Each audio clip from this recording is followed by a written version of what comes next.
Hey guys, welcome back to my channel. আজি মই লৈ আহিছোঁ মাছৰ জালুকিয়া। এয়া চাওকচোন, মই মাছৰ জালুকিয়া বনাবলৈ ওলাইছোঁ। এয়া মই প্ৰথমতে মাছখিনি ভালদৰে ধুই মেলি নিমখ হালধি সানি পেলাই গৰম গৰম তেলত ভাজিবলৈ দিছোঁ। এয়া মই তেলত বহাই দিছোঁ মাছখিনি। ধুনীয়াকৈ মাছখিনি মই ফ্ৰাই কৰি লওঁ। এয়া মাছখিনি ভাজা হৈ আছে।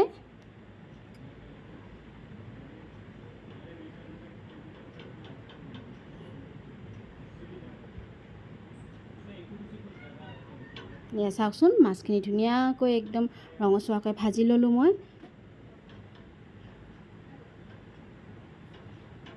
এয়া মোৰ মাছ ভাজা হৈ গ'ল।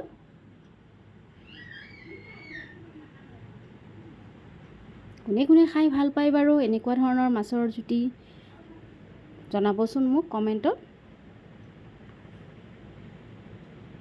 আজিৰ মাছখিনি আচলতে মোৰ মই ৰূপচন্দা মাছ লৈছিলোঁ। আমাৰ খুবেই তেলান ৰূপচন্দা মাছ, খাবলৈ খুবেই ভাল লাগে। এয়া মাছ ভজা তেলখিনিতে মই জলকীয়া আৰু তেজপাত ফোৰণ দিছোঁ আৰু লগতে কেইটামান কালজিৰা দিছোঁ। এয়া এতিয়া মই মিক্সিত ভালদৰে বটি লোৱা এয়া পিঁয়াজ, নহৰু, আদা আৰু লগতে জালুক সকলোখিনি মিশ্ৰণ একেলগে বটি লৈ ভালকৈ তেলত বহাই দিছোঁ। লগতে নিমখ হালধি দি লৈছোঁ।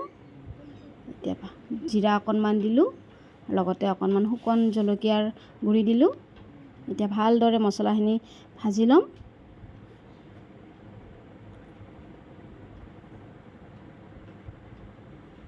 এয়া চাওকচোন, মাজে মাজে লাৰি দি থাকিম এনেকৈ, তেতিয়াহে আমাৰ আটাইখিনি মিশ্ৰণ ভালদৰে ভাজা হ'ব। এতিয়া অকণমান পানী দি ল'ম। সকলোখিনি মিশ্ৰণ ভালদৰে ভাজা হোৱাৰ পিছত অকণমান পানী দি ল'ম।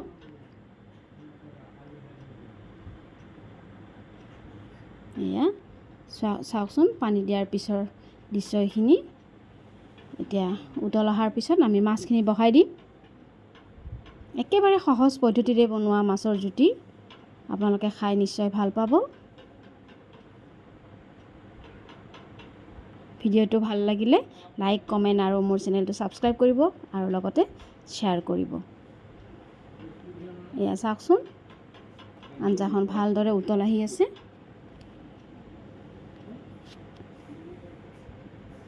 এয়া লাহে লাহে পানীখিনি শুকাই আহিছে। চাওকচোন কি ধুনীয়া বৰবৰণি কাটিছে।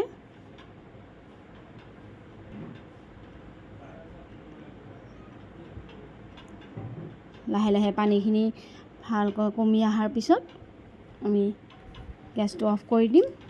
এয়া চাওকচোন, এনেধৰণৰ মাছৰ জালুকিয়া বনাই খালে গৰম গৰম ভাতৰ লগত খুবেই সোৱাদ লাগে। আপোনালোকেও এনেকৈ বনাই খাবচোন। আৰু লগতে ভিডিঅ'টো ভাল পালে লাইক, কমেণ্ট আৰু ছাবস্ক্ৰাইব কৰিবলৈ নাপাহৰিব।